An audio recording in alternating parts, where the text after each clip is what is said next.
Você já viu alguém tendo convulsão? Assusta, né? Pois vem agora descobrir o que você tem que fazer nesse tipo de situação. Vem aprender comigo no Socorro Mari.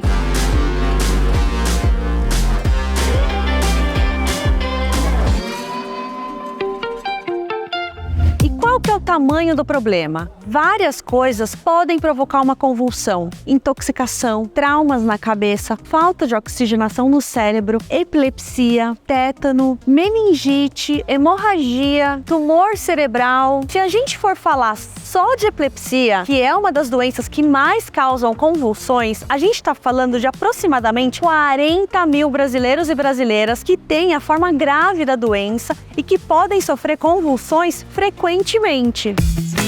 Mas o que é que acontece no nosso corpo? O cérebro é essa coisa maravilhosa que com os neurônios fica enviando e recebendo sinais elétricos dizendo como que o corpo tem que funcionar, o que ele deve fazer. Mas essa atividade precisa ser muito bem organizada. Quando tem uma bagunça na parte externa do cérebro, na parte de fora do cérebro, e esses sinais elétricos ficam desordenados, batata! Aí acontece a convulsão, ou seja, uma convulsão é uma pane no nosso sistema elétrico cerebral. Normalmente, quando a gente pensa em convulsão, vem logo aquela imagem na nossa cabeça da pessoa dura, rígida, tendo espasmos, se batendo, mas existem outros tipos de convulsão. Tem por exemplo, que ela simplesmente perde a consciência e fica molinha. E tem também que se chama crise de ausência, que a pessoa simplesmente fica fora do ar, desliga, o olhar dela some, parece que ela não está ali de fato. Mas o que fazer? O grande objetivo de ajudar alguém que tem crises convulsivas ou que está tendo uma crise de convulsão é simplesmente o de evitar que essa pessoa se machuque. Primeiro de tudo é calma, mantenha calma. A imagem é impactante, mas na maioria das vezes a crise passa em alguns minutos. Se você estiver acompanhado nessa situação de resgate, nessa situação de atendimento ali de primeiros socorros, você vai pedir para essa pessoa pedir ajuda no 193 para os bombeiros ou no 192 para o SAMU. Já se você estiver sozinho com alguém ali tendo uma crise convulsiva, a primeira coisa que você vai fazer é ajudar essa pessoa. E o principal é protegê-la, afastando móveis, brinquedos, utensílios de cozinha, tudo que está ao redor dela e que vai poder machucá-la. Precisa também tirar os objetos que estão na pessoa, tipo óculos, correntinha, alguma coisa que ela tenha nas mãos. Isso é para evitar que a pessoa se machuque mais. Muitas vezes, durante uma crise, a pessoa não consegue se manter em pé. Por isso, o melhor é colocar essa pessoa deitada e virá-la de lado. Assim, você evita que ela se engasgue com a saliva ou com o próprio vômito. O vômito pode acontecer durante a crise convulsiva. Lembre-se de que ela não está controlando os seus músculos, então a chance de se engasgar com a saliva ou vômito, qualquer líquido, é muito grande. Proteja a cabeça dela apoiando num travesseiro, numa almofada, numa peça de roupa, ou mesmo a sua mão. O importante é você não ficar segurando a cabeça, ficar imobilizando a cabeça. É só deixar a cabeça dela apoiada na sua mão. E agora o que você não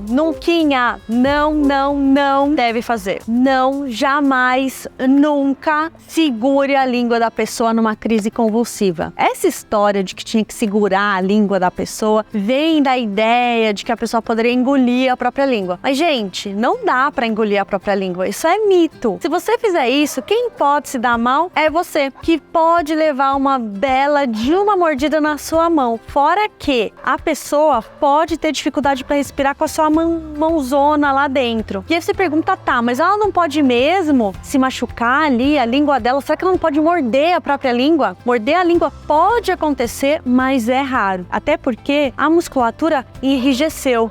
E quando isso acontece, a tendência é que a língua entre na boca e não que ela saia e fique pendurada. Outra coisa que não precisa ser feita é tentar conter a pessoa, ficar segurando a pessoa enquanto ela está se debatendo. Gente, é só deixar ela se debater, apoiar a cabeça e deixar a crise passar. Como as crises duram minutos, quando ela passar, aquele socorro que você chamou lá no começo já vai ter chegado. Qualquer pessoa, depois de ter uma crise convulsiva, precisa de uma avaliação especializada. Então chame sempre os bombeiros ou SAMU, o resgate. E se não teve como chamar antes, chame depois ou leve a pessoa para o atendimento médico no posto de saúde. E como prevenir? Prevenir convulsões significa tratar a causa delas. No caso da epilepsia, que tem a convulsão como sintoma principal, tem que fazer o tratamento. Inclusive, tem tratamento gratuito pelo SUS. E as pessoas com epilepsia refratária? Aquelas que não melhoram ou que melhoram muito pouco com o tratamento. O que fazer? Agora tem uma esperança, que são os medicamentos à base de cannabis que têm tido resultados promissores. Aos poucos, a Anvisa vem liberando esses medicamentos e eles vêm sendo incorporados ao SUS. Agora a gente tem que acompanhar como fica essa regulação. Convulsões, quando são pontuais, quando acontecem pouco, machucam menos o seu cérebro. Agora, se elas acontecem sempre, repetidamente, elas podem sim gerar um dano cerebral. Por isso, procure ajuda, procure um médico, procure tratamento. Bora recapitular o que a gente tem que fazer. Chame o resgate, bombeiro 193, SAMU 192. Coloque a pessoa deitada. Coloque ela no chão, deitada com a cabeça de lado. Tire os objetos em volta da pessoa, para que ela não se machuque. E os objetos da pessoa também, se ela tiver alguma coisa na mão, óculos. Coloque um travesseiro ou uma almofada para apoiar a cabeça da pessoa. Não tente segurar a cabeça da pessoa ou a língua dessa pessoa, de jeito nenhum. E quando a crise passar, procure avaliação médica.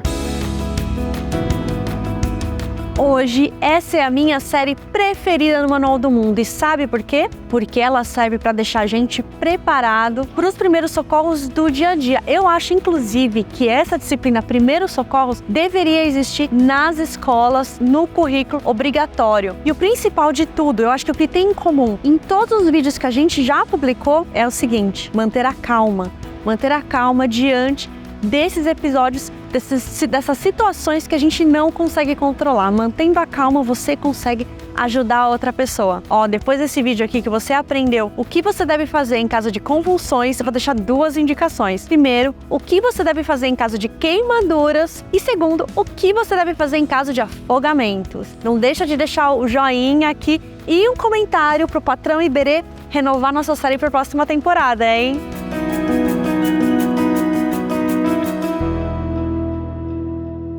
Gente, agora, como mãe, eu queria deixar uma recomendação para os adultos que estão assistindo este vídeo. Crianças que têm um episódio de convulsão geralmente soltam fezes e urina nas calças. Então, se você estiver na escola, por exemplo, e se depara ali com uma situação de uma criança convulsionando, tente afastar as outras crianças, tire as crianças daquele ambiente, porque é uma cena forte, a criança vai ficar com aquilo na cabeça. Além disso, imagina você, uma criança de 5 anos de idade, vendo um coleguinha de 5 anos ali convulsionando e com fezes e urina, talvez vomitando. Pode ser um problema no pós, né? Na volta, no retorno para a escola, dos coleguinhas eventualmente comentarem. Então, é uma situação chata que a criança eventualmente vai ter que lidar, já vai ter que lidar com a situação ali de convulsionar, ainda vai ter que lidar com essa questão do relacionamento, de ter defecado, de ter urinado nas calças. Então o ideal seria afastar as crianças mesmo ali que estão, se possível, né, que estão no meio, naquele momento, daquela situação ali.